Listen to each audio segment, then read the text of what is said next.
Menyebut Dumi kayu ini sebagai Dumi adalah sebuah pernyataan yang sangat meremehkan. Tidak ada satu orang pun yang mampu menghancurkannya di bawah 10 kali serangan, karena di dalam game ini, fisik dan kemampuan di dunia nyata secara langsung memengaruhi karakter di dalam game. Jutaan pemain telah mencoba yang terbaik, bahkan atlet elit nasional pun gagal dalam tantangan ini. Kini, semua orang percaya bahwa tantangan ini hampir mustahil untuk diselesaikan. Namun, banyak pemain tetap mencoba karena hadiahnya adalah kapsul game eksklusif senilai 50 juta won, ditambah 5 poin untuk semua stat kemampuan. Tepat saat itu, penantang terakhir melangkah maju dari kerumunan, sosok yang dijuluki pria terkuat di bumi, seseorang yang penampilannya lebih mirip monster daripada manusia. Konon, ia bisa membunuh beruang hitam dengan tangan kosong. Ia mengumpulkan seluruh kekuatannya dan melancarkan pukulan dahsyat ke arah Dumi tersebut. Dumi itu terdorong ke belakang, namun tetap tidak mengalami kerusakan sedikit pun. Bahkan para pengembang game diam-diam berharap ia berhasil, karena jika ia gagal, hal itu bisa memicu ketidakpuasan besar dan banjir umpan balik negatif. Sayangnya, raksasa sekalipun gagal menghancurkan Dumi itu dan hanya bisa berteriak frustrasi. Tiba-tiba, seorang pria tak dikenal melangkah maju dari kerumunan. Ia tampak sangat biasa, begitu polos hingga tidak ada yang percaya ia punya peluang, apalagi dengan pedang murahan di tangannya. Namun, dalam satu gerakan tunggal, ia menebas Dumi kayu itu hingga terbelah menjadi dua, menyelesaikan tantangan tersebut secara instan. Bahkan para pengembang pun terkejut, namun segera mereka menyadari sesuatu yang tidak biasa. Pedang yang digunakannya bukanlah pedang biasa. Itu adalah senjata tingkat epik yang dikenal sebagai Radiant Light, sesuatu yang seharusnya mustahil didapatkan di area pemula. Hal ini memunculkan satu pertanyaan, siapa dia dan bagaimana ia mendapatkan pedang itu? Namanya adalah Hyunwoo, pandai besi terbaik di dunia sekaligus pencipta senjata itu sendiri. 1 bulan sebelumnya, Hyunwoo mengunjungi temannya, Kim Ji-hoon, di lobi rumah sakit Seoul, tempat yang sama di mana ayahnya telah terbaring koma selama bertahun-tahun. Kim Ji-hoon merasa konyol melihat orang-orang masih menggantungkan harapan untuk menghancurkan Dumi kayu itu. Ia mengerti bahwa kekuatan fisik murni saja tidak akan pernah cukup. Tiba-tiba Hyunwoo datang, tampak kesal karena dipanggil saat siang hari. Kim Ji-hoon menjelaskan bahwa ia tidak bisa bertemu di malam hari karena pekerjaan. Langsung ke intinya, Hyunwoo bertanya apa yang ia inginkan. Kim Ji-hoon bercanda tentang pakaian tebal Hyunwoo, bertanya apakah ia tidak kepanasan. Protagonis kita membalas dengan ancaman, memaksa temannya meminta maaf seketika. Tanpa membuang waktu, Kim Ji-hoon bertanya apakah Hyunwoo tahu tentang game bernama Ares. Ia menjelaskan bahwa itu adalah game paling populer di era ini yang ditenagai oleh AI canggih. Ia membahas tentang event pemula khusus yang belum pernah berhasil diselesaikan oleh siapapun. Hadiahnya adalah kapsul gaming VVIP senilai 50 juta won. Hyunwoo mempertanyakan apa gunanya karena sudah banyak orang gagal, dan mengaku bahwa ia bahkan tidak bermain game. Kim Ji-hoon setuju bahwa itu sulit, namun bersikeras bahwa hal itu tidak mustahil. Ia sangat yakin bahwa untuk urusan menghancurkan Dumi kayu, hanya Hyunwoo yang mampu melakukannya. Sambil menuntunnya ke ruangan lain, Kim Ji-hoon memperlihatkan beberapa kapsul gaming. Ia dengan bangga mengumumkan bahwa ia membeli kapsul Ares standar seharga 10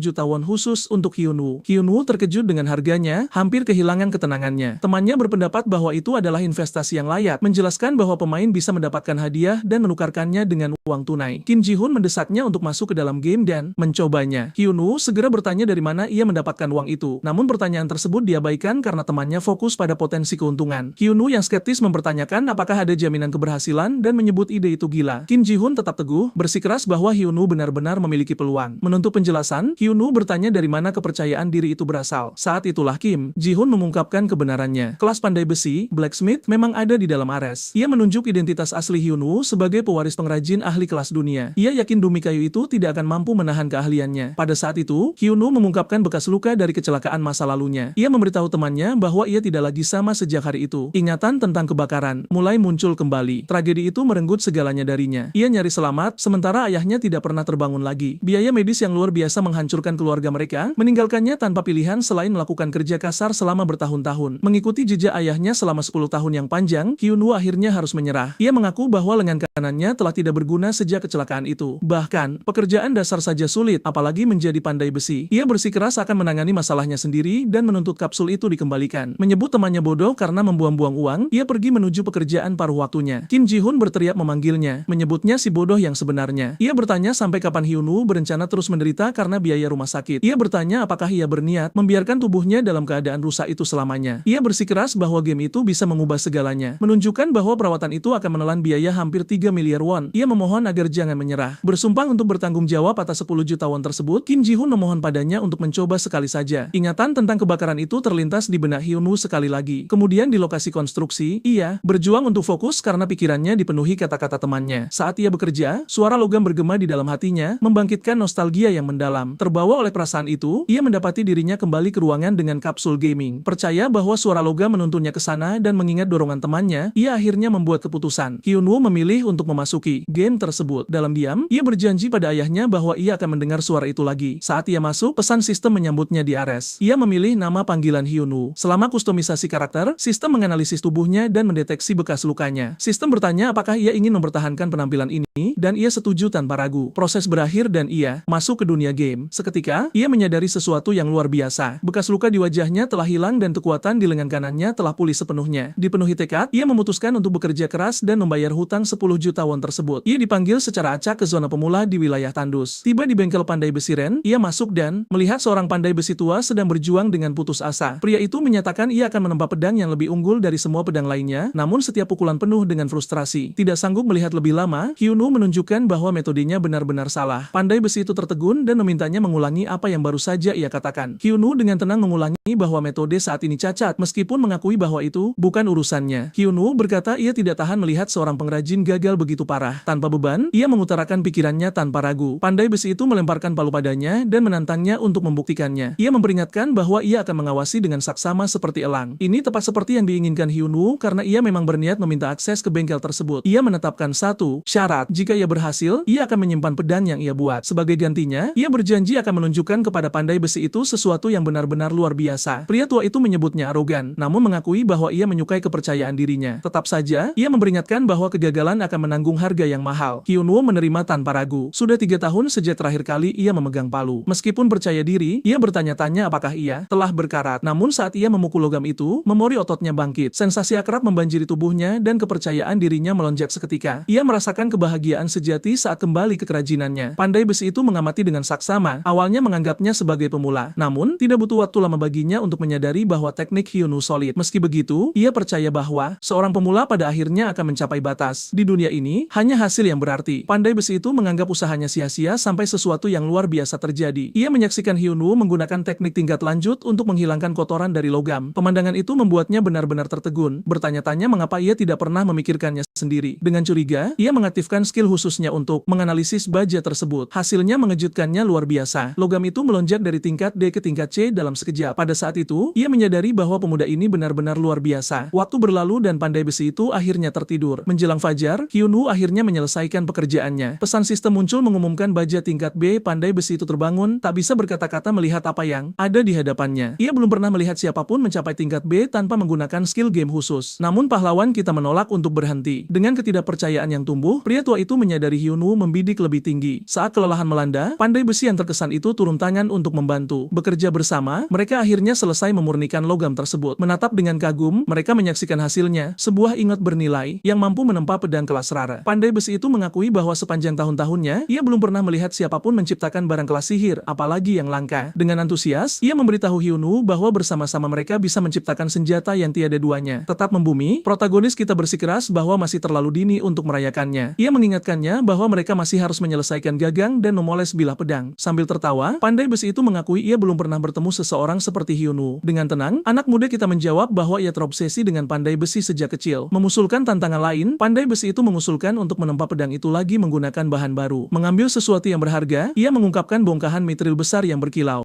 Ia menjelaskan itu adalah pusaka keluarga yang diwariskan turun-temurun. Terkejut, Hyunwoo bertanya mengapa ia dipercaya dengan sesuatu yang begitu berharga. Pria tua itu menjawab bahwa ia telah belajar banyak hanya dengan memperhatikannya. Ingin melihat kehebatan, ia berharap bisa menyaksikan apa yang bisa diciptakan oleh seorang master sejati. Terpikat oleh kesempatan itu, Hyunwoo dengan bersemangat menerima tantangan tersebut. Meski berisiko, ia tidak bisa menahan diri untuk bekerja dengan logam legendaris seperti itu. Dengan ragu, pandai besi itu bertanya apakah ia bisa memanggil Hyunwoo Master. Segera menolaknya, pahlawan kita mengancam akan berhenti jika ia mendengarnya lagi. Dengan cepat setuju, pria tua itu berjanji untuk melepaskan gelar tersebut. 1 bulan kemudian, pedang legendaris Dailik akhirnya selesai. Senjata itu menawarkan kekuatan serangan yang luar biasa dan stat yang belum pernah terlihat di zona pemula. Sementara itu di pusat manajemen, para pengembang panik atas anomali aneh. Seorang pemain level 1 telah menyebabkan sesuatu yang benar-benar tidak normal. Pemimpin tim terkesan, namun rekannya mengingatkan tentang permintaan kerahasiaan Hyunwoo. Memahami hal ini, ia berasumsi pasti ada alasan pribadi di baliknya. Memeriksa sistem, pemimpin tim menanyakan lokasi Hyunwoo saat ini. Rekannya melaporkan bahwa ia telah memasuki pusat latihan. Berburu. Di dalam fasilitas tersebut, seorang pelatih bernama Relson menyambutnya dengan rasa jijik yang jelas. jelas. Memperingatkannya dengan serius, Relson menjelaskan bahwa monster asli muncul di sana. Ia mengejek ide seorang pemain level 1 yang bertahan bahkan untuk sesaat pun. Menyuruhnya pergi, Relson menyarankan agar ia pergi berburu kelinci saja. Percaya diri dengan stat tersembunyinya, Hyunwoo menolak membuang waktu. Dengan enggan, pelatih itu mengizinkannya untuk mencoba dan menyuruhnya memilih pedang latihan. Menolak tawaran itu, Hyunwoo menyatakan ia akan menggunakan senjatanya sendiri. Sebenarnya, ia menghabiskan 1 bulan penuh grinding di zona pemula, tempat yang diselesaikan kebanyakan pemain dalam 30 menit. Namun waktu itu tidak terbuang sia-sia karena stat dasarnya meroket. Selain itu, ia kini memegang satu-satunya pedang kelas epic di seluruh area. Bagian yang paling mengejutkan adalah bahwa Hyunwoo masih level 1 tanpa memilih kelas apapun. Sementara itu, pemimpin tim Kim Tae menjadi cemas atas situasi aneh ini. Ia bertanya-tanya apakah mereka harus membiarkan Ai Super Ares menangani semuanya. Seorang eksekutif berpangkat tinggi hanya tersenyum mengetahui kelas legendaris menanti anak itu. Kembali ke tempat latihan, Relson menertawakan ide pedang buatan sendiri. Ia meremehkan pandai besi, menyebutnya profesi yang tidak berguna. Saat tes dimulai, ia bersikeras bahwa skill lebih penting daripada senjata apapun. Mengejek Hyunwoo, ia semakin menurunkan afinitasnya dengannya. Terbiasa dengan perlakuan ini, Hyunwoo tetap tidak terpengaruh. Pada kenyataannya, mimpinya selalu dianggap tidak berharga. Namun di dalam Ares, ia merasa usahanya mungkin akhirnya membuahkan hasil. Bertanya dengan tenang, ia menanyakan tentang pendekar pedang terkuat yang dilatih di sana. Kemudian dengan berani, ia menuntut ujian tersulit yang tersedia. Marah dengan keangkuhan itu, Relson tetap mengakui keberaniannya. Terprovokasi, ia setuju pada ujian khusus yang dicadangkan bagi segelintir orang terpilih. Membawanya pergi, ia menjelaskan bahwa rekor saat ini terhenti di tahap 3. Memanggil Swift Goblin level 6, ia memperingatkan kegagalan berarti larangan bermain selama seminggu. Mengabaikan peringatan itu, Hyunwoo bertanya apakah itu benar-benar batasnya, menyatakan dengan percaya diri bahwa ia akan menyelesaikan setiap tahap. Terhina, Relson meningkatkan level kesulitan dengan memanggil monster tahap akhir. Mad Goblin level 15 muncul, memancarkan bahaya yang luar biasa. Sedikit yang telah melewati tahap ketiga dan tidak ada yang menyelesaikan tahap keempat. Pertempuran meletus seketika saat Goblin itu menyerang dengan ganas. Namun, Hyunwoo menghindar dengan presisi seperti petarung berpengalaman. Memahami senjata secara mendalam, ia merasakan kekuatan di dalam bilah pedangnya. Mengaktifkan skill Dialect yaitu Durable Sword, ia meningkatkan pertahanan fisiknya. Senjata itu melonjak dengan energi saat ia menyatakan keunggulannya. Dengan satu serangan, ia melenyapkan Swift Goblin seketika. Tiba-tiba, Goblin lain menyergapnya, mendaratkan serangan berat. Relson menganggap pertarungan telah berakhir setelah menyaksikan serangan kritis. Namun yang mengejutkan semua orang, Hyunwoo tetap berdiri dengan sebagian besar kesehatannya utuh. Ia menjelaskan bahwa penempaan tanpa henti meningkatkan kekuatan dan vitalitasnya. Memperingatkannya, Relson mengatakan mimpi buruk yang sebenarnya baru saja dimulai. Mad Goblin melepaskan duri kegilaan, menyebabkan pusing hebat. Meskipun terkesan, Relson percaya, Hyunwoo telah mencapai batasnya. Menenangkan diri, pahlawan kita menaruh kepercayaan penuh pada senjatanya. Mengaktifkan skill pasif Dialect yaitu Swift Blade, kecepatan serangannya meroket. Meluncurkan rentetan serangan, ia menutup celah antar level. Menonton dari jauh, para pengembang kehilangan akal sehat mereka. Dengan pukulan penentu terakhir, Hyunwoo mengalahkan semua musuh yang tersisa. Tertegun, Relson berteriak bahwa prestasi seperti itu tidak mungkin. Ia memuji Hyunwoo, menyadari setiap gerakan memaksimalkan potensi pedang. Berasumsi tentang pengalaman, ia menebak Hyunwoo pasti terlatih dalam ilmu pedang. Dengan tenang, Hyunwoo menjawab bahwa ia belajar hanya satu prinsip. Seorang pandai besi sejati harus mampu menggunakan senjata yang ia ciptakan. Memperhatikan bekas luka dan ototnya, Relson melihat bukti usaha yang tak kenal lelah. Menyadari kebenaran, ia meminta maaf dengan tulus atas perilakunya sebelumnya. Menghormati bakatnya, Relson menyarankan agar ia menjadi Mad Lord. Jendela sistem muncul menawarkan quest perubahan kelas legendaris. Sementara itu, para pengembang panik dengan kemunculan kelas ini. Itu melampaui peringkat epic bahkan, secara instan menjadikan Hyunwoo pengguna VIP. Pemimpin tim menyadari tidak ada jalan untuk kembali sekarang. Kelas seperti itu akan menjadikannya pelindung dunia. Kembali ke dalam game, Relson mendesaknya untuk menerima tawaran tersebut. Menjanjikan kekuatan, ia mengklaim Hyunwoo bisa memerintah di antara para ksatria. Namun, protagonis kita dengan tegas menolak lamaran itu, menyatakan dengan bangga bahwa ia adalah pandai besi, bukan ksatria. Semua orang baik di dalam maupun di luar game terdiam. Relson tertawa kagum, menyebut kegigihan Hyunwoo luar biasa. Pahlawan kita merenung bahwa ia tidak pernah berpikir akan memegang palu lagi. Tapi di sini, hidupnya sebagai pandai besi akhirnya dimulai kembali. Relson menerima keputusannya tanpa ragu. Ia menyerahkan surat rekomendasi untuk Hidden Quest bersama dengan potongan baju zirah berkarat yang pernah dipakai oleh seorang Mad Master. Ia mendorong Hyunwoo untuk mencapai apa yang orang lain tidak bisa lakukan. Pahlawan kita berjanji untuk memberikan segalanya. Sementara itu, para pengembang mengamati semuanya dengan saksama. Mereka setuju bahwa Hyunwoo telah mengatasi krisis terbesarnya dan potensinya melampaui batas normal. Sekarang, perjalanannya untuk menjadi dewa pandai besi benar-benar dimulai. Pesan sistem membanjiri layar tanpa henti, mengumumkan akhir dari tutorial dan awal dari main quest. Yang sebenarnya, game sesungguhnya akhirnya akan dimulai. Tapi sebelum ia bisa mengambil langkah berikutnya, semuanya tiba-tiba terputus. Ia dipaksa keluar dari game. Kembali ke realitas, Hyunwoo dihadapkan pada kenyataan pahit. Tagihan gas dan biaya rumah sakit telah menguras segalanya yang ia miliki. Rekening banknya nyaris kosong. Ia menyadari prioritas utamanya adalah bertahan hidup. Menjaga atap di atas kepala keluarganya adalah yang utama. Pada saat itu, Kim Ji-hoon memanggilnya. Ia bertanya apakah Hyunwoo sudah menyelesaikan zona latihan. Hyunwoo menjawab bahwa ia baru saja mencapai desa. Kim Ji-hoon segera bersemangat. Ia menyuruhnya langsung ke rumah lelang, menjelaskan bahwa emas di dalam game sama dengan uang sungguhan. Ia mengakui kesempatan inilah alasan ia membawa Hyunwoo ke Ares. Sebelum mengakhiri panggilan, ia mengatakan sesuatu yang bermakna. Ia belum pernah melihat pedang yang lebih baik daripada yang dibuat Hyunwoo dan ayahnya. Dengan sinkronisasi tinggi dari kapsul VIP, hasilnya akan sangat gila. Ia mendesaknya untuk membanjiri dunia dengan ciptaannya. Hyunwoo merasakan rasa terima kasih yang mendalam mendengarnya. Setelah panggilan itu, ia memutuskan untuk berkomitmen penuh pada kerajinan dan quest. Ia mengerti bahwa manajemen stamina akan menentukan segalanya. Untuk mempersiapkan diri, ia mulai melatih tubuhnya di dunia nyata. Ia segera menyadari sesuatu yang penting. Kelelahan dalam game tidak ada apa-apanya dibandingkan dengan kerja pandai besi yang nyata. Ketegangan fisik di kehidupan nyata jauh lebih brutal. Saat ia berlari, ia diam-diam berjanji pada ayahnya bahwa ia akan menjalani jalan ini. Kembali ke Ares, ia segera menuju rumah lelang. Ia membuat tokonya sendiri dan menamainya Hyunes 4G. Setelah mengatur toko, sistem memberikan akses jarak jauh ke pelelangan. Ia memilih pedang prototipe yang ia buat sebelumnya. Ini menjadi pedang pertama Hyunes 4G dan itu sudah merupakan senjata kelas rare. Senjata serupa biasanya terjual sekitar 70 emas, namun ia dengan berani memasang harganya 100 emas sambil berencana menjelajah sambil menunggu hasil. Tiba-tiba, papan lelang mulai meledak dengan aktivitas. Pemain segera memperhatikan daftar baru yang aneh tersebut. Harganya mulai naik dengan kecepatan gila. Dalam beberapa saat, itu melampaui 300 keping emas. Lonjakan mendadak ini menarik perhatian Golden Shield Guild. Seorang anggota bergegas untuk memberitahu wakil kapten. Ia menjelaskan bahwa penciptanya adalah level 1 tanpa kelas, namun berhasil menciptakan senjata tingkat tinggi dari bahan dasar. Senjata itu bahkan menyertakan opsi peningkatan. Wakil kapten langsung terkesan dengan detail ini. Menggunakan bahan tingkat rendah biasanya menurunkan tingkat keberhasilan peningkatan, yang berarti sang pencipta dengan terampil mengurangi biaya sambil mempertahankan kualitas. Ia menetapkan bahwa senjata itu layak digunakan hingga level 50. Menyadari nilai bakat seperti itu, ia memutuskan untuk membelinya segera. Sementara itu, Hyunwoo ragu apakah barangnya akan laku. Lalu tiba-tiba, notifikasi sistem muncul. Pedang pertama Hyunwoo telah terjual. Ia terkejut dengan seberapa cepat itu terjadi. Memeriksa hasilnya, ia melihat harga akhir, 1080 keping emas, jauh di luar harapannya. Dengan cepat menghitung, ia menyadari itu setara dengan lebih dari 1 juta won Korea. Sukacita dan rasa tidak percaya langsung menguasainya. Ia kemudian mengetahui pembelinya adalah Golden Shield Guild. Tak lama kemudian, ia menerima pesan langsung. Mereka menawarkan kontrak eksklusif atau posisi di Guild. Memeriksa profil mereka, ia melihat 78.000 pengikut. Ia mengerti bahwa mendapatkan pengikut lebih sulit daripada naik level, dan lebih banyak pengikut berarti lebih banyak keuntungan. Melihat tokonya sendiri, ia melihat hanya 82 pengikut. Namun kotak masuknya dibanjiri tawaran dari guild lain. Pada saat itu, ia menyadari sesuatu yang penting. Ares adalah surga bagi pandai besi. Bahkan jika ia bukan siapa-siapa di dunia nyata, ia memiliki nilai di sini karena keahlian diukur melalui data, bukan status. Terlepas dari semua tawaran, ia memutuskan untuk belum bergabung dengan guild manapun. Ia memilih untuk membuktikan dirinya sendiri terlebih dahulu. Dengan tekad itu, ia menuju ke kastil raja. Di dalamnya, Lord Burns diliputi stres. Ia mendiskusikan situasi dengan penasihatnya, Bell. Lord mempertanyakan apakah memperbaiki artefak itu mungkin. Bell menjelaskan kegagalan akan menghancurkannya selamanya. Ia bersikeras mereka membutuhkan ahli terhebat di benua itu, tetapi ahli itu menolak semua kontak. Lord merasa benar-benar tidak berdaya. Ia tidak bisa meninggalkan wilayahnya untuk mencari bantuan, terutama karena busur itu adalah satu-satunya warisan ayahnya. Namun, kebenaran di balik Bell jauh lebih gelap. Ia sebenarnya adalah penipu level 100 yang menyamar sebagai pandai besi. Ia menghabiskan waktu seminggu penuh untuk mendapatkan kepercayaan Lord hanya demi mencuri darinya. Ia menawarkan untuk membawa busur itu ke ibu kota, menuntut 300 keping emas untuk pemulihan. Pada detik itu, Hyunwoo menerobos masuk ke ruangan. Ia dengan berani menyatakan busur itu bisa dipulihkan di sini. Bell segera menyadari rencananya berantakan dan kemarahan mulai terbangun di dalam dirinya. Lord Burns tetap ragu dengan klien Hyunwoo. Ia mempertanyakan apakah pemulihan mungkin dilakukan di sini tanpa peralatan yang layak atau bengkel. Ia memerintahkan seorang penjaga untuk memastikan identitas Hyunwoo. Penjaga memverifikasi ia dikirim oleh instruktur Relson. Terkejut, Lord memintanya untuk memperkenalkan diri. Berdiri di hadapan penguasa Barden, ia menjawab dengan tenang. Nama Hyunwoo, level 1, kelas pengangguran. Bell benar-benar kehilangan kendali mendengarnya. Ia tidak bisa menerima level 1 berbicara dengan kepercayaan diri seperti itu. Ia berpendapat pemulihan adalah pekerjaan untuk ahli level 80. Ia menuduh Hyunwoo membuang-buang waktu mereka. Pahlawan kita dengan tenang membungkamnya. Ia menjelaskan senjata itu bukan busur recurve, melainkan busur tanduk tradisional yang terbuat dari bahan komposit. Baik Lord maupun Bell bingung dengan penjelasan ini. Hyunwoo mengungkapkan ia mempelajari detail dari penjaga Becker. Ia tahu busur itu milik ayah Lord, hadiah dari pandai besi asing yang misterius. Lord mengonfirmasi ini, tetapi memperingatkan tentang harapan palsu. Ia menuntut bukti sebelum mempercayainya. Hyunwoo setuju dan meminta untuk mengonfirmasi satu detail, lalu mengungkapkan kebenaran yang mengejutkan. Busur itu sebenarnya dibuat di tanah ini. Ia menjelaskan deduksinya dengan jelas. Ia melihat lukisan kerbau air di aula. Tanduknya adalah bahan kerajinan yang berharga, tetapi kuncinya terletak pada kelengkungan busur. Itu dibuat menggunakan urat paus, bukan urat sapi. Ia meminta konfirmasi. Lord Burns benar-benar tertegun. Hyunwoo benar sekali. Lord menjelaskan orang asing itu adalah teman ayahnya, seorang pandai besi yang menggunakan bahan langka lokal, tanduk kerbau dan urat paus dari rawa Barden, menciptakan busur terbaik di wilayah itu. Lord sangat terkesan dengan wawasan Hyunwoo, terutama karena Bell gagal menyadari semuanya. Sekarang yakin, ia secara resmi meminta pemulihan tersebut. Hyunwoo menerima quest itu. Hadiahnya adalah 500 keping emas. Bell segera diperintahkan untuk pergi. Ia keluar dengan amarah, bersumpah akan membalas dendam. Lord bertanya apa yang dibutuhkan. Hyunwoo mendaftarkan semuanya dengan percaya diri. Tanduk kerbau, urat paus, kayu khusus, dan peralatan. Ia menunjukkan penguasaan penuh atas kerajinan tersebut. Ia menerima metode pemulihan, tetapi peringatan muncul, jika tingkat keberhasilan turun di bawah 70%, busur itu akan hancur selamanya. Hyunwoo teringat belajar dari ayahnya. Ia ingat ditanya apakah ia menikmati pekerjaan itu meskipun rasa sakit dan kapalan. Ia menjawab bahwa ia suka melakukannya bersama. Ayahnya berjanji akan mengajarkan segalanya suatu hari nanti, tapi pertama-tama ia harus menguasai bahan-bahannya. Di masa sekarang, ia membisikkan, ya,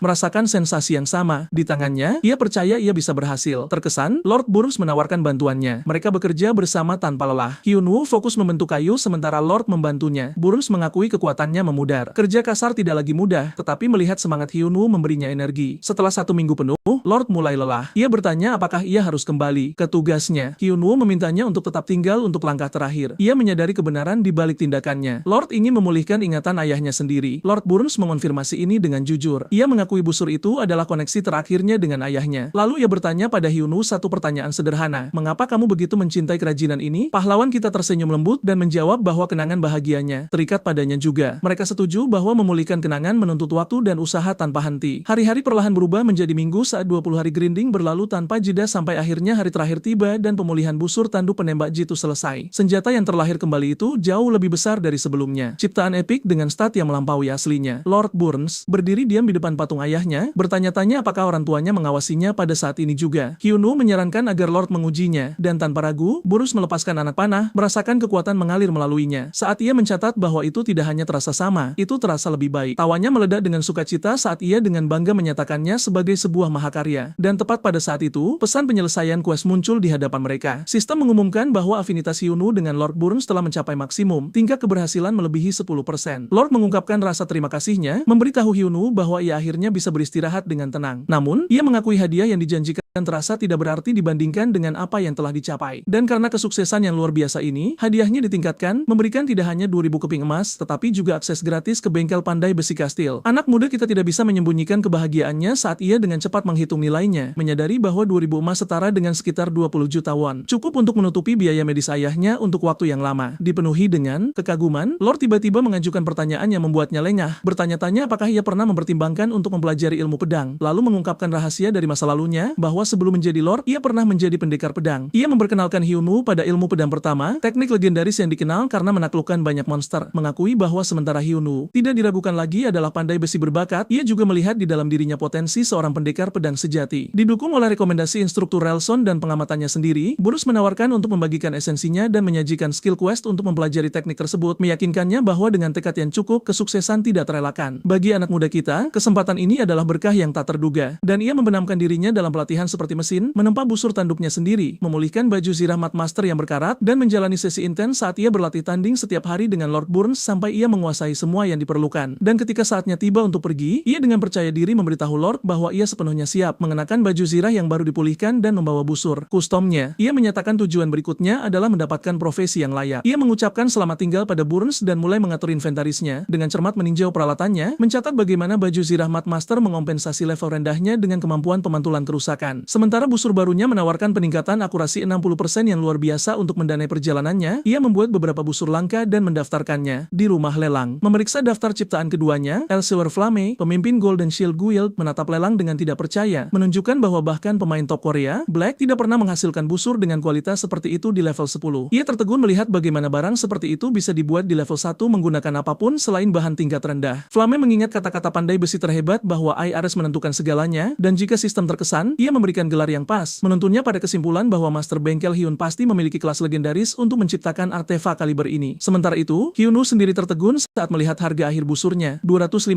keping emas, menyadari bahwa ini setara dengan sekitar 25 juta won, jumlah yang mengubah hidup untuk satu senjata saja. Ia juga memperhatikan bahwa jumlah pengikutnya telah meroket hingga lebih dari 3.200, kota masuknya dibanjiri undangan guild, dan dengan tekad baru, ia mengarahkan pandangannya ke tanah suci para pandai besi. Menara pandai besi tiba di depan struktur yang menjulang tinggi hanya untuk menemukan pintu. Masuknya disegel oleh penghalang sihir yang terikat dalam rantai. Pesan sistem mengidentifikasinya sebagai menara pembuat pedang, menyatakan bahwa untuk masuk, ia harus memecahkan segel menggunakan pedang yang ditempa di dalam bengkel sihir. Memeriksa penghalang dengan cermat, Hyun mengenalinya sebagai batu basal vulkanik, segera menemukan pintu masuk ke bengkel dan masuk ke dalam, di mana ia mempelajari aturan, bahan, dan peralatan tidak terbatas. Waktu produksi dipercepat, namun pedang apapun yang dibuat di sini hanya bisa digunakan untuk tes, menjadikannya tantangan yang murni difokuskan pada pembuatan bilah yang cukup tajam untuk memotong batu. Jauh di atas menara, Master D menggumamkan bahwa semua yang datang adalah orang bodoh yang mengejar kekayaan cepat, mengklaim bahwa jalan sejati pandai besi telah lama hilang, membiarkan siapapun mencoba ujian mengetahui tidak ada yang akan benar-benar memecahkan segel. Paling banter hanya meninggalkan goresan di permukaannya. Hyun memutuskan untuk menempa pedang Damascus, meskipun sistem memperingatkannya bahwa bila seperti itu hanya untuk pandai besi ahli dan menyarankannya untuk memulai dengan belati besi sederhana. Ia mengabaikan saran itu sepenuhnya, memanfaatkan bahan tak terbatas saat ia menerapkan metode penempaan khusus yang diajarkan oleh ayahnya, teknik yang dirancang khusus untuk memotong batu. Terinspirasi oleh fasilitas sempurna di sekitarnya, ia menyebut game itu gila saat ia membenamkan diri sepenuhnya dalam proses dengan energi yang tak tertandingi, sampai tiba-tiba getaran hebat mengguncang seluruh menara, membangunkan Ding saat ia bergegas untuk menyelidiki, hanya untuk terdiam melihat segel yang dulunya tak terpecahkan terbelah menjadi dua. Hyun dengan tenang melangkah melalui pintu masuk yang sekarang terbuka saat Ding menyatakan bahwa dewa pandai besi akhirnya muncul. Protagonis kita mendekat dengan tenang, bertanya apakah ia telah lulus, dan Ding menjelaskan bahwa sementara kebanyakan dinilai oleh goresan yang mereka tinggalkan, Hyun benar-benar menghancurkan segel itu sendiri. Saat ia bertanya-tanya apakah ini berarti tes ulang, lingkaran sihir bercahaya muncul di bawahnya. Di mengklarifikasi bahwa itu bukan sihir, tetapi lingkaran pemanggilan, sebelum mempersembahkan palu khususnya, memicu pesan sistem yang mengumumkan perolehan palu Ding dan dimulainya quest peringkat SS baru. Di memberitahu bahwa ujian yang sebenarnya baru saja dimulai. Sekarang saat ia mendoakan kesuksesannya, dan dalam sekejap Hyun dipindahkan, mendapati dirinya berada di atas tembok kastil saat pasukan orc maju menuju benteng. Quest diperbarui untuk mengalahkan pasukan orc, meninggalkannya bingung pada hubungan antara perang dan pandai besi. Para prajurit dengan cepat memperhatikannya dan bersorak, percaya bala bantuan telah tiba. Saat tujuan menjadi jelas, ia harus mencapai tingkat kontribusi 70% di antara 50 prajurit. Pemimpin pasukan, Hans, seorang prajurit level 48, menyambutnya dengan hangat dan menjelaskan bahwa invasi orc meningkat, peralatan mereka dalam kondisi buruk saat ia mendesak untuk perbaikan. Tapi Hyun menghancurkan harapan mereka dengan menjelaskan bahwa itu adalah kesalahpahaman, karena ia belum mengambil kelas pandai besi dan tidak memiliki skill perbaikan. Hans menunjuk palu dengan bingung, tapi ia mengklarifikasi itu hanya untuk tes, dan ketika ditanya tentang pengalaman tempur, ia mengaku ia benar-benar pemula, menyebabkan suasana turun drastis saat para prajurit menyadari mereka sekarang harus melindunginya. Hans memerintahkannya untuk berlindung di menara pengawas, tapi sebelum hal lain bisa terjadi, kapal besar berputar ke arah Hans dengan kecepatan mematikan, dan tanpa berpikir, Hyun berlari ke depan, dengan mudah menangkis serangan itu, mengejutkan semua orang saat ia dengan tenang meminta untuk bergabung dalam pertarungan. Baginya, medan perang ini adalah ujian yang sebenarnya. Hans ragu-ragu, tapi akhirnya setuju, menginstruksikannya untuk masuk saat tekanan luar biasa dari pertempuran nyata menghantamnya. Namun, meskipun itu semua, ia yakin ia tidak akan kalah, melompat ke pertempuran saat ia langsung mengalahkan orc level 10 dan naik level. Hasil dari pelatihannya yang intens akhirnya terlihat. Seorang prajurit di dekatnya bernama Ben menonton dengan tidak percaya pada kekuatan murni seseorang tanpa kelas. Dan saat kekacauan berlanjut, Ben mendapati dirinya dalam bahaya. Hanya bagi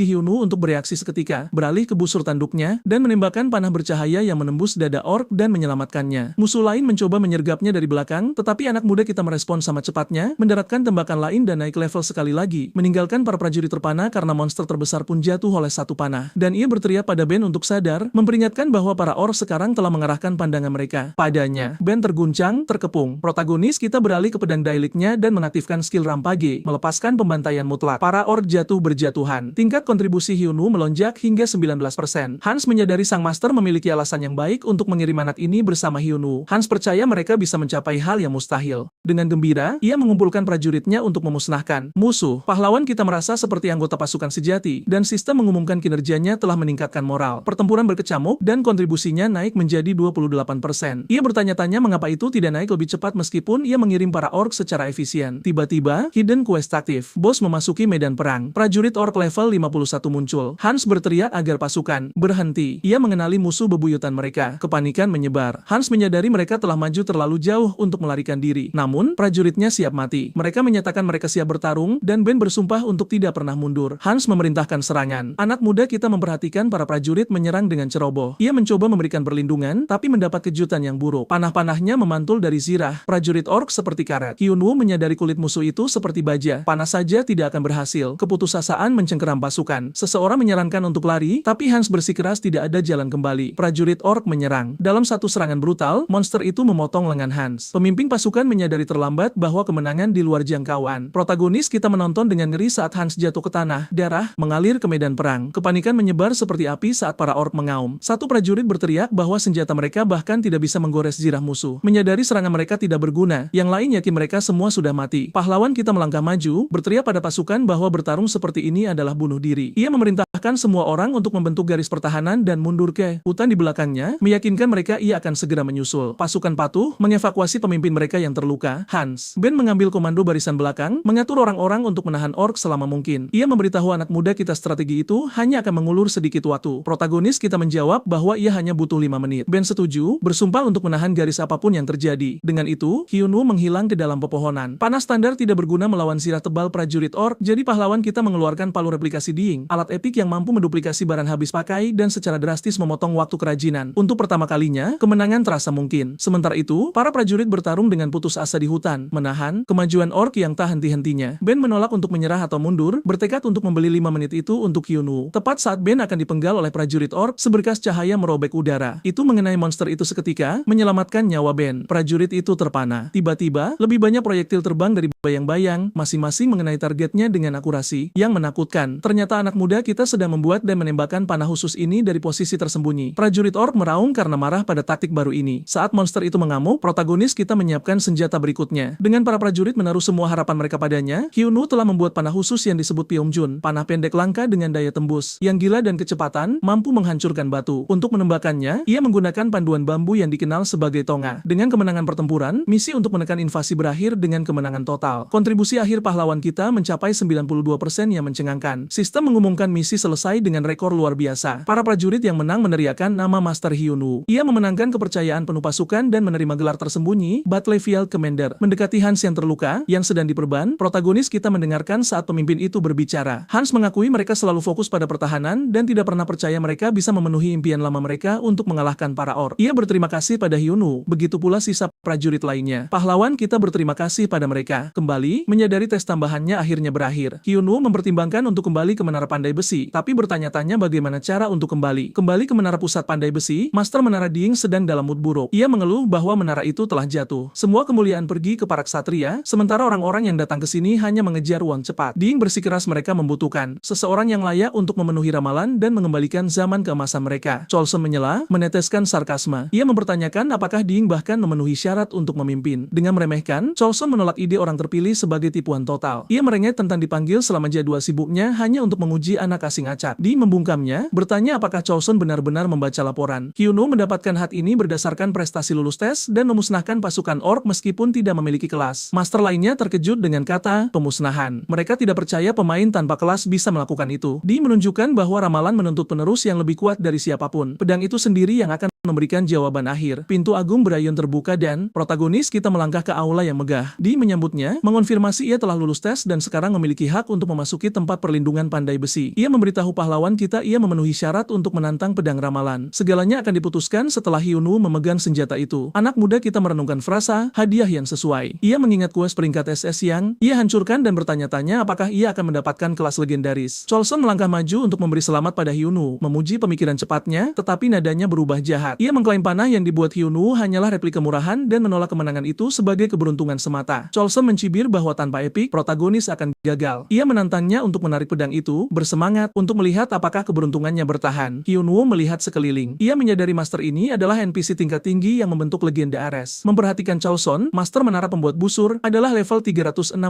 Pahlawan kita mengerti semua orang di sini adalah pemain kuat. Namun ia merasa nol rendah diri. Ia percaya bahwa jika itu turun ke keahlian murni tanpa bias gelar, ia akan muncul di atas. Pahlawan, kita mendekati pedang legendaris. Itu bersinar dengan kekuatan luar biasa mengirimkan gelombang energi yang mengejutkan para master. Tiba-tiba pedang meletus dalam cahaya cemerlang menelan seluruh aula. Hyunwoo bertanya-tanya apa yang terjadi saat ia ditelan oleh energi itu. Saat cahaya memudar, ia berdiri di tempat yang sama tapi pedang itu telah lenyap. Ding terengah-engah. Ia tertawa menyadari penerus yang sebenarnya. Bahkan tidak perlu menyentuh pedang itu. Itu memilihnya seketika. Di seberang aula, Chosun mengutuk dengan amarah, menolak untuk menerima hasil tersebut. Tepat saat itu, sistem menjatuhkan bom yang mengumumkan bahwa kelas dewa pertama telah muncul di dunia Ares. Kemarahan Chosun meluap. Ia tidak bisa menerima bahwa seorang pemula menerima kehormatan yang begitu besar. Sistem mengonfirmasinya. Hyunwoo telah maju ke dewa pandai besi. Protagonis kita dan Ding tertegun. Ini bukan hanya kelas legendaris tapi yang pertama dari jenisnya, memberinya kemampuan gila. Ia tidak lagi terikat oleh persyaratan level saat membuat dan pengalamannya meningkat secara otomatis berdasarkan barang yang ia buat. Ramalan mengonfirmasi bahwa sebagai pandai besi, ia akan menjadi lebih kuat dari siapapun lain. Quest kelas baru, tes pedang, muncul, terbuka di level 100. Master menara lain berbisik di antara mereka sendiri, menerima pilihan pedang itu. Namun Chosun melakukan sesi omelan dengan keras memprotes, mengingatkan semua orang tentang klausa tertentu. Penerus harus mendapatkan pengakuan dari semua master menara. Chosun secara resmi menantang Hyunwoo untuk duel pandai besi. Ketentuan ditetapkan. Jika anak muda kita menang, Chosun akan mengakuinya. Jika Chosun menang, Hyunwoo harus menyerahkan posisi tersebut. Di mencoba menghentikannya, tetapi Chosun melotot pada rekan-rekannya dengan menantang. Protagonis kita memutuskan untuk mengejeknya, mengatakan bahwa jika Chosun ingin melarikan diri, sekaranglah saatnya. Ia menambahkan bahwa jika Chosun kalah, ia harus melayani sebagai deputi master menara dan melakukan pelatihannya dengan serius. Chosun tertawa, tetapi anak muda kita menerima tantangan itu dengan kepercayaan diri penuh. Pada saat itu, skill rahasia terbuka, cara bagi pandai besi untuk berkomunikasi melalui kerajinan mereka. Hyunwoo mendapatkan kemampuan untuk menggunakan custom gauge rafting. Master yang asin itu menjelaskan bahwa duel pandai besi adalah permainan bola yang berbeda dari kontes ksatria. Ini bukan tentang kekuatan fisik, tapi bentrokan antara dua ciptaan. Aturannya sederhana. Kedua pandai besi menempa pedang lalu menghantamkannya satu sama lain. Bilah yang pecah duluan kalah. Chosun menyatakan bengkel sudah siap. Karena Hyunwoo memiliki skill, 1 hari seharusnya cukup. Ia mengejek anak muda kita, memberitahu mereka akan bertemu besok. Setelah Chosun pergi, Di memperingatkan protagonis kita bahwa ia menerima duel itu terlalu enteng. Master menara menjelaskan bahwa Chosun adalah salah satu pengrajin paling terampil di benua itu. Hyunwoo setuju. Jika ia masih pandai besi biasa, ia akan dihancurkan. Biasanya skill terikat pada level dan gelar, tapi sekarang pahlawan kita telah maju ke kelas dewa, batasan itu hilang. Satu-satunya hal yang penting adalah keahlian murni. Berkat status barunya, ia telah memperoleh skill peringkat dewa aktif, custom gauge rafting. Skill ini memungkinkan dia untuk membuat artefak yang disesuaikan sepenuhnya dan memberikan efek apapun yang ia pilih. Tangkapannya adalah semakin tinggi tingkat efek yang dipilih, semakin sulit proses pembuatan barangnya. Sementara itu di bengkelnya sendiri, Chosun terjebak di masa lalu. Ia ingat percaya bahwa ia akan mewarisi kerajinan keluarga. Sebaliknya, seseorang yang lebih terampil muncul, memaksanya untuk puas menjadi master menara busur. Ia menerimanya untuk melayani Ding, tetapi ia tidak bisa menerima Ding mengangkat orang asing di atas semua orang. Chosun menuangkan rasa frustrasinya ke palu, menyebabkan ledakan api. Di bengkel Hyun, Ding mengamati anak muda kita bekerja. Master menara tahu bahwa memberikan kemampuan mengikuti hukum pertukaran yang setara. Biasanya orang memprioritaskan daya tahan untuk mendapatkan keunggulan dalam duel. Namun Ding bingung. Daya tahan dan stat pedang Hyunwoo tampaknya hanya kelas rara. Protagonis kita menyelesaikan pedangnya bila itu bersinar dengan cahaya cemerlang. Ding bertanya-tanya apa yang sedang dimasak oleh dewa pandai besi. Keesokan harinya, semua orang berkumpul untuk pertarungan. Chosun menantang Hyunwoo untuk membuktikan dirinya layak. Chosun mengungkapkan pedangnya pertama. Dark Knight milik Chosun, pedang unik. Statnya gila, 12.000 daya tahan dan 664 kekuatan serangan. Itu juga menampilkan kemampuan yang meningkatkan daya tahan sebesar 35%. Ding dan master lainnya memuji keahlian Chosun. Chosun memamerkan bahwa bilahnya adalah mahakarya dan menuntut untuk melihat apa yang telah dibuat anak muda kita. Hyunwoo membuka pedangnya, mengejutkan mereka karena alasan yang salah. Itu hanya kelas rara. Daya tahannya sangat menyedihkan, yaitu 100, dan kekuatan serangannya berada di 177.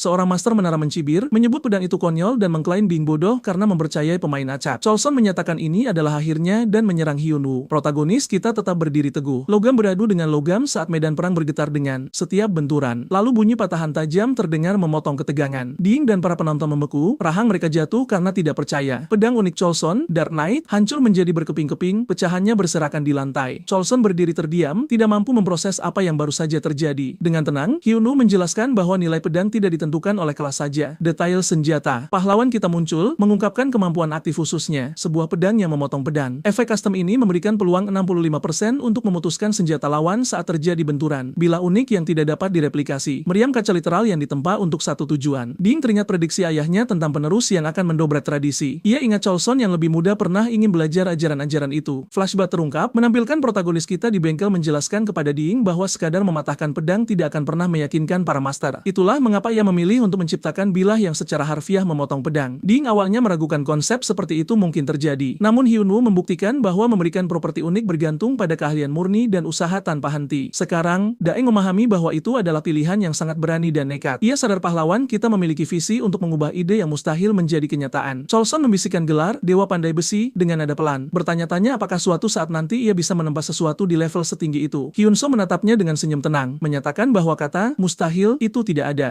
Choulson akhirnya menerima kekalahannya. Sang protagonis memberitahu sang master yang telah tumbang bahwa ia kini berdiri di hadapan Dewa Pandai Besi. Sebuah jendela sistem muncul, mengumumkan bahwa misi duel Pandai Besi telah selesai. Sang master menara menghadiahi Hyunsoo dengan bayaran yang sangat besar. Sebuah kotak berisi 500 koin emas. Tak hanya itu, mereka juga menyerahkan sebuah gulungan berisi resep busur legendaris, salah satu dari 10 harta karun menara. Choulson mengakui bahwa resep ini berada di luar jangkauannya dan percaya bahwa memberikannya kepada seseorang yang ditakdirkan untuk kejayaan adalah pilihan yang tepat. Daeng menyapa protagonis kita, menyatakan bahwa Dewa Pandai Besi akan mengantar zaman kemakmuran yang baru. Ia mendesaknya untuk membidik puncak tertinggi karena pertumbuhan seorang dewa dimulai dari sekarang. Adegan beralih ke dunia nyata. Hyunsoo merayakannya bersama Kim Ji-hoon. Teman kaya raya itu tak percaya ia sedang minum bir menggunakan uang Hyunsoo. Ia memberikan selamat atas pencapaian kelas rang dewa, menyebutnya sebagai sesuatu yang gila. Kim Ji-hoon mengakui bahwa ia hanya merekomendasikan gen tersebut agar bakat pahlawan kita tidak terbuang sia-sia. Namun, ia tak pernah membayangkan Hyunsoo akan menjadi sekuat ini. Ia menunjuk bahwa setelah semua yang dilalui sang protagonis, akhirnya ia melihat secercah cahaya di ujung terowongan. Ji-hoon bertanya apa sebenarnya yang berubah dengan kelas dewa. Teman kita tertawa, mengakui bahwa sejujurnya belum ada banyak perubahan yang terasa. Kekhawatiran terdekatnya adalah tagihan rumah sakit yang membayangi seperti bom waktu karena harus dibayar besok. Lebih parahnya lagi, biaya perawatan bertambah 10 juta won lagi. Ji-hoon membagikan kabar terbaru tentang obat baru ayahnya. Kabar buruknya, obat itu tidak ditanggung asuransi, yang berarti biayanya mencapai setidaknya 20 juta won. Ia mengingatkan Hyunsoo bahwa biaya perawatan lukanya sendiri juga tidak murah. Ji-hoon memberikan tamparan realita yang keras. Memiliki kelas dewa saja tidak akan bisa melunasi tagihan. Ada batasan fisik untuk jumlah barang yang bisa dibuat oleh pahlawan kita. Ia menjelaskan bahwa Hyunsoo perlu naik level dan membangun ketenaran yang masif. Ji-hoon memaparkan strateginya. Terhubunglah dengan pemain-pemain besar di Ares untuk mengamankan hadiah yang lebih besar dan item langka. Sang protagonis menanggapi saran itu dengan serius. Ji-hoon kemudian mengungkapkan bahwa ia punya rencana, mengklaim bahwa kakak besarnya di dalam game akan membantu. Teman kita tertawa, memintanya untuk tidak sampai dipecat dari pekerjaan aslinya. Ji-hoon menunjukkan berita terkini kepadanya. Internet sedang heboh oleh seorang pemain bernama Lord yang selalu berada di peringkat ke-21, akhirnya mencapai kelas legendaris. Bagian yang mengejutkan adalah Lord berhasil mengalahkan Raja Pedang Barat, NPC yang belum pernah dikalahkan oleh siapapun sebelumnya. Para pemain kehilangan akal sehat mereka. Sementara itu, sang protagonis merasakan tekanan hebat dari biaya rumah sakit yang mencapai 30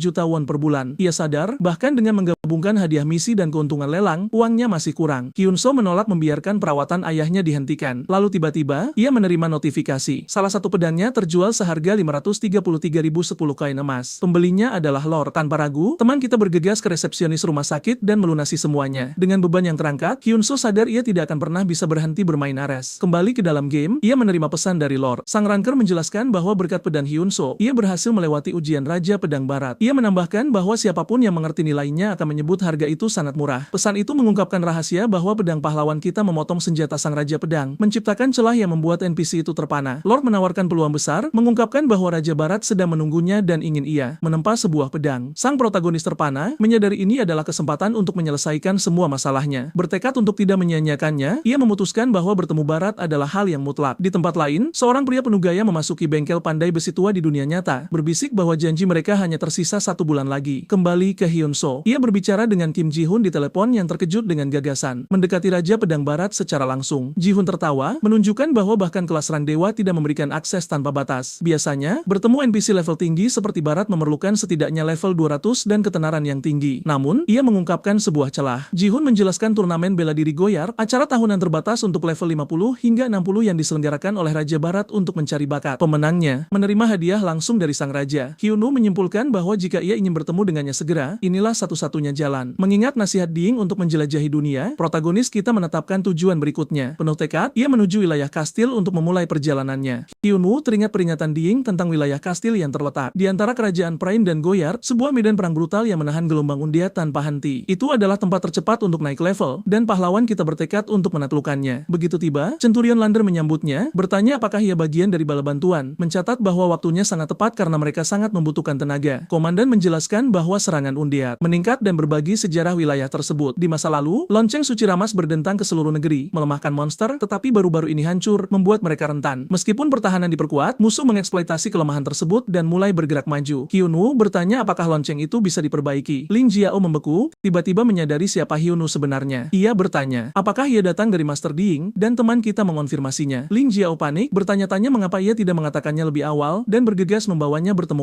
Kapten Cole dari Ksatria Kastil bertanya apakah Ding mengirimnya secara pribadi. Ling Jiao membenarkan, menjelaskan bahwa Hyunwoo ingin memeriksa lonceng tersebut. Namun, Kapten Cole menolak ide itu, menyatakan bahwa Ding sudah menyatakan bahwa perbaikan itu mustahil. Banyak upaya dilakukan, termasuk oleh Master Level 290, namun semua gagal. Sang Kapten menatap protagonis kita dan menuntut levelnya. Hyunwoo menjawab dengan jujur, level 13. Ling Jiao terpana, dan Kapten Cole menghela napas, menyebutnya sebagai beban, menyarankannya untuk tetap di garis belakang. Sang Kapten menjelaskan bahwa jika pasukan utama undiat berhasil menembus, maka permainan berakhir. Tiba-tiba, seorang tentara masuk dengan panik, melaporkan bahwa Ghoul sedang menyerang tembok timur. Gerombolan masif monster level 41 yang menyerbu gerbang. Kapten menyatakan situasi kritis, memerintahkan Lander untuk mengikuti sambil memperingatkan Hyunwoo untuk tetap diam tentang lonceng. Pahlawan kita yakin bahwa jika ini mirip dengan perang orc, ia bisa menanganinya. Misi perang regional baru dimulai. Usir para Ghoul dan pertahankan gerbang. Gerombolan itu menyerbu tembok saat tentara bertarung dengan putus asa. Lander menjelaskan bahwa undiat sangat tahan lama, dan tanpa kekuatan suci, mengalahkan mereka butuh waktu lama. Ia terkejut ketika Hyunwoo menjatuhkan Ghoul seketika dengan satu anak panah ke kepala. Teman kita mengaktifkan skill anak panah terbang, dan proyektil itu menembus banyak musuh seperti truk. Para tentara bersorak, dan Lander menyatakan kemenangan mungkin diraih. Hyunwoo mulai berpikir situasinya bisa dikendalikan sampai sistem mengumumkan fase baru. Ancaman besar muncul, memicu misi untuk mengalahkan Ghoul pengepung raksasa. Kepanikan menyebar di antara tentara saat mereka berpikir untuk memanggil kapten, tetapi menyadari ia sibuk di gerbang utama. Tidak ada bala bantuan yang datang. Saat makhluk itu mendekat, Lander takut tembok akan runtuh. Hyunwoo melangkah maju, menyatakan ia akan menarik perhatiannya. Ia melompat dari tembok, mengabaikan teriakan tentara bahwa itu tindakan bunuh diri. Di bawah, ia menghadapi Ghoul raksasa itu secara langsung, dengan terampil menghindari serangannya dan memastikan fokus makhluk itu tertuju padanya. Pahlawan kita yakin bahwa mengalahkan monster ini akan mengamankan pertahanan mereka, jadi ia mulai memancingnya menjauh dari tembok. Namun, Ghoul itu menyerang dengan kecepatan yang mengejutkan, membuatnya lengah. Ia beralih ke busurnya, menembakkan anak panah terbang langsung ke kepalanya, tetapi tembakan itu memantul tanpa efek, memberikan 0 damage. Perbedaan levelnya sangat jauh. Ghoul itu membalas dengan serangan dahsyat, menjatuhkan HP-nya di bawah 10%. Peringatan sistem muncul, menyatakan bahwa jika HP-nya mencapai 0, ia akan dipaksa lockout. Teman kita menolak menerima kekalahan. Saat ia berjuang di tanah, realita menghantamnya bahwa gagal di sini berarti kehilangan segalanya. Peluang turnamen, perawatan ayahnya, kelangsungan hidupnya sendiri, dan masa depannya sebagai pandai besi. Mengetahui ini adalah satu-satunya kesempatan untuk mengubah hidupnya. Protagonis kita melampaui batas kemampuannya. Ia menembakkan anak panah lain, menyebabkan Ghoul itu meraung kesakitan, tetapi monster itu membalas dengan ledakan sonik yang memekakan telinga, menjatuhkan HP-nya di bawah 3%. Bahkan dalam kondisi ini, ia menyiapkan tembakan lain, tetapi tiba-tiba, kerat tali busurnya putus. Ghoul itu mengambil kesempatan, meluncurkan serangan terakhir, meninggalkan Hyunwoo tepat di 1 HP. Berdiri di ambang kematian, ia menolak untuk menyerah. Tekadnya memicu pesan sistem yang mengumumkan bahwa kondisi langka telah terpenuhi. Keinginannya selaras dengan Dewa Pandai Besi, membuka skill baru, Emergency God Crafting. Kondisinya ekstrim. Ia harus menempa senjata dalam waktu 20 detik, dan senjata itu hanya akan ada selama 30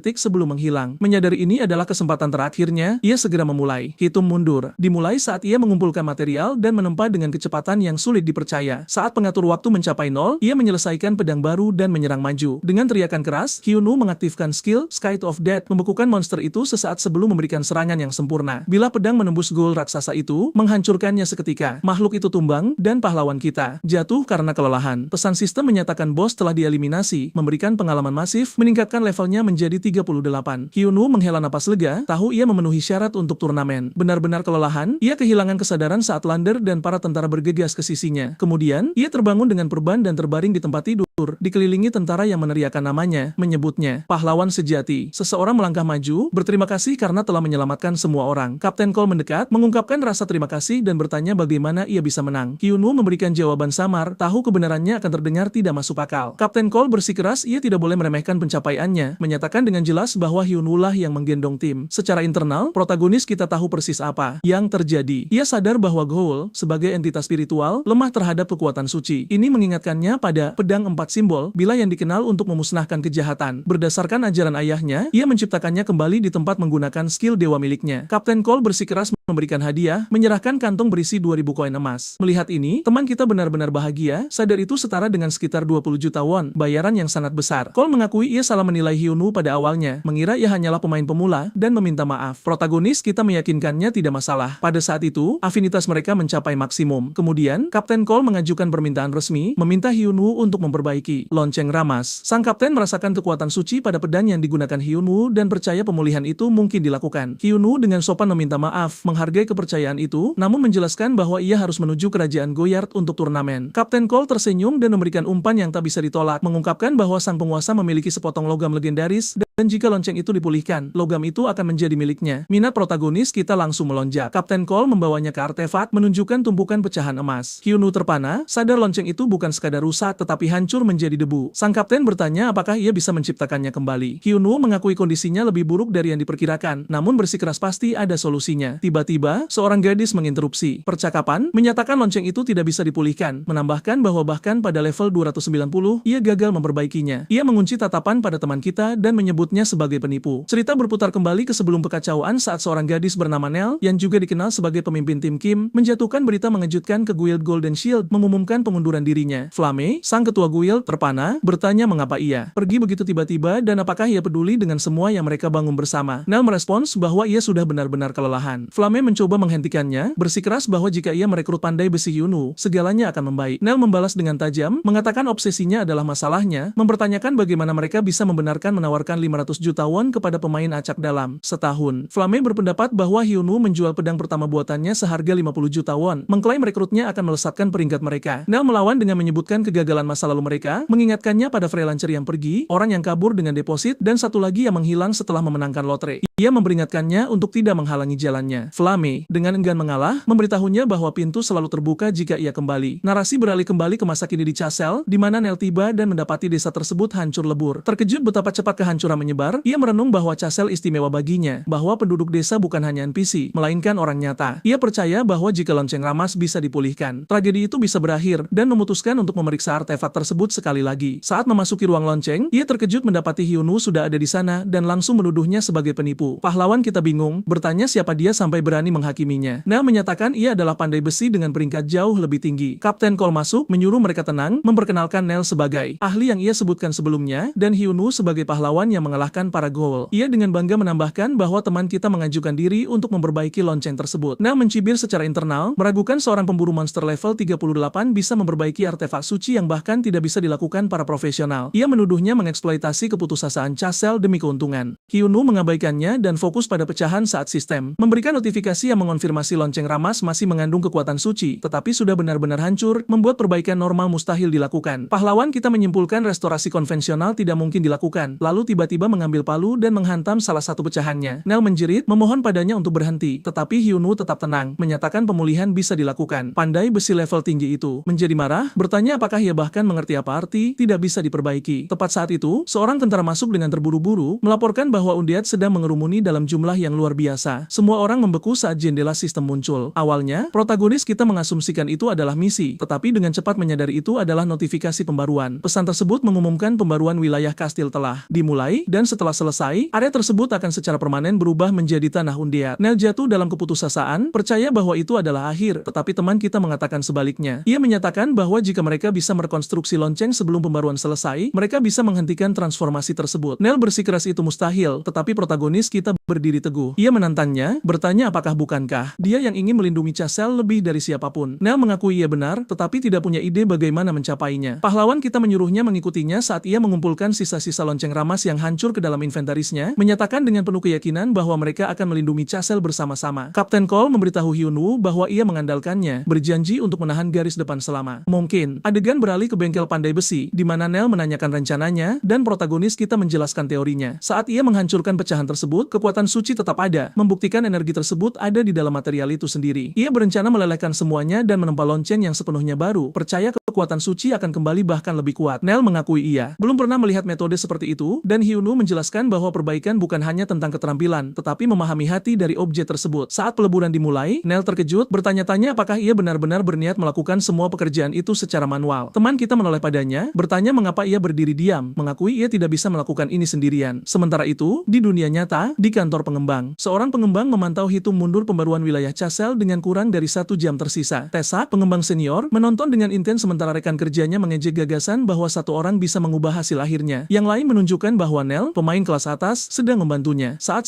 terakhir mendekat, pertempuran semakin intens. Kapten Cole berteriak agar anak buahnya menahan garis. Depan saat tentara yang kelelahan jatuh satu persatu, monster raksasa menembus pertahanan, tetapi Cole mencegat dan membunuhnya sebelum bergegas ke rekan-rekannya yang terluka, mendesak mereka untuk bertahan hidup. Di tengah kekacauan, retakan terbentuk di pedangnya, dan keputusasaan merayap saat monster lain menerjangnya. Tepat saat kekalahan tanpa pasti, dentuman kuat bergema di seluruh medan perang, membekukan undia di tempat saat mereka memegangi kepala mereka sambil menjerit sebelum meledak menjadi api. Suara lonceng tersebar ke seluruh wilayah, dan Kapten Cole berteriak dengan penuh kemenangan bahwa lonceng Ramas telah dipulihkan. Kembali ke kantor pengembang, seorang karyawan menyemburkan minumannya karena kaget saat layar menampilkan hasilnya. Tesuk mengungkapkan bahwa teman kita tidak tidur sejak hitung mundur pembaruan dimulai seminggu yang lalu. Kilas balik mengungkapkan kegilaan dimulai 5 hari sebelumnya ketika Hyunwoo bergegas ke bengkel pandai besi di kastil. Mengumpulkan warga, protagonis kita memberitahu semua orang bahwa mereka harus melelehkan semuanya untuk mengeluarkan kekuatan ilahi. Sementara Hyunwoo merancang skema, ia menugaskan Nel untuk menenangkan massa, mengorganisir tenaga kerja, dan memasok kebutuhan medan perang. Setelah itu, pahlawan kita mengaktifkan skill custom ghost crafting, berencana untuk memperkuat kekuatan lonceng melawan kejahatan sambil menambahkan atribut khusus yang dirancang untuk memusnahkan undead. Ia memerintahkan pekerja untuk menaikkan suhu tungku lebih tinggi dan didorong oleh keinginan bersama mereka untuk melindungi kastil. Setiap penduduk desa melangkah maju. Hyunwoo mengingatkan mereka untuk menghilangkan setiap kotoran saat para pekerja menuangkan darah, keringat, dan air mata mereka ke dalam proses tersebut. Hari-hari mulai kabur dari hari keempat sampai jam-jam terakhir. Segalanya menjadi kabur saat Nel berdiri berjaga dengan kelelahan sampai ia akhirnya tumbang. Ia tersentak bangun karena terkejut menyadari berapa lama ia telah pingsan, dan ketika ia melihat lonceng yang telah selesai, ia terpana bahwa Hyunwoo telah bekerja tanpa henti selama berhari-hari. Jendela sistem muncul menunjukkan gelar muridnya bersinar saat menyaksikan karya seorang master pandai besi yang meningkatkan efisiensinya sebesar 22%. Nel menatap dengan takjub bertanya-tanya apakah pemuda ini benar-benar seorang master. Hyunwoo menyadari ia sudah bangun dan bercanda bahwa ia tidur seperti bayi meskipun ada semua kebisingan. Nel protes bersikeras ia tidak tidur lama. Sementara protagonis kita meyakinkan dirinya bahwa mereka hampir selesai. Tiba-tiba, Nel bertanya langsung apakah ia pandai besi. Hyunwoo dan teman kita membenarkannya sambil meletakkan tangannya di atas lonceng yang baru ditempa. Artefak itu memancarkan kekuatan yang sangat besar saat tanda khusus miliknya muncul, dan Nel menatapnya dengan kekaguman, menyatakan bahwa indah tidak cukup untuk menggambarkannya, menyebutnya sebagai mahakarya sejati. Pesan sistem mengumumkan bahwa ini adalah kreasi khusus kedua Hyunwoo yang membanggakan daya tahan tak terbatas yang unik. Artefak yang dulunya dianggap mustahil untuk diperbaiki. Nel bertanya-tanya apakah sejarahnya sendiri yang memicu kekuatannya, mengakui ia belum pernah melihat yang seperti ini. Tiba-tiba, ia meraih tangan Hyunwoo, memohon agar ia tetap bersamanya. Bergerak maju dengan bingung, Hyunwoo bertanya apakah ini pengakuan cinta, menyebabkan Nel memerah sebelum mengklarifikasi. Maksudnya adalah secara profesional. Adegan kembali ke medan perang saat pahlawan kita memukul lonceng yang baru ditempa. Gelombang energi suci meletus keluar, seketika membakar undead saat mereka menjerit dan menghilang dari keberadaan. Para tentara terengah-engah menyaksikan keajaiban tersebut saat pesan sistem mengonfirmasi. Hyunwoo telah menciptakan lonceng baru dan menghilangkan ancaman undead. Dengan sukses, menghentikan pembaruan dan menciptakan alur cerita baru. Teman kita berteriak dengan penuh kemenangan menyatakan bahwa mereka berhasil. Berterima kasih kepada surga karena berhasil tepat waktu sebelum tumbang karena kelelahan saat adrenalin memudar. Nel bergegas ke sisinya bertanya dengan panik apakah ia baik-baik saja. Sementara pesan sistem lain mengonfirmasi misi perbaikan lonceng remus selesai dan notifikasi baru muncul, menyatakan bahwa hadiahnya telah berubah karena pencapaian yang belum pernah terjadi sebelumnya ini. Sementara itu, komunitas pemain Ares meledak dengan kegembiraan saat seseorang memposting alasan mengapa pembaruan wilayah kastil gagal, berbagi gambar sebelum dan sesudah menara. Para pemain dengan cepat mengenali Hyunwoo sebagai pencipta pedang khusus pertamanya dan terpana bahwa ia memperbaiki lonceng remus. Ribuan mulai mengikuti bengkelnya seketika saat Hyunwoo terbangun di tempat tidur dengan banjir notifikasi. Memeriksa antarmukanya, ia melihat jumlah pengikut bengkelnya telah meroket hingga lebih dari 111.000, membuatnya terpana sebelum ia tersenyum. Menyadari ia membuat keputusan yang tepat dengan mengukir namanya di lonceng tersebut, memastikan semua orang yang mengunjungi kastil akan melihatnya sebagai pemasaran gratis. Ketukan terdengar di pintu saat Kapten Cole masuk dengan senyum cerah menyatakan penyelamat wilayah itu akhirnya terbangun. Ia mengumumkan bahwa dengan berkas sang penguasa, ia datang untuk menyampaikan hadiah hadiah, menyerahkan kepada Hyunwoo sejumlah besar emas, membuat teman kita terdiam karena itu setara dengan sekitar 330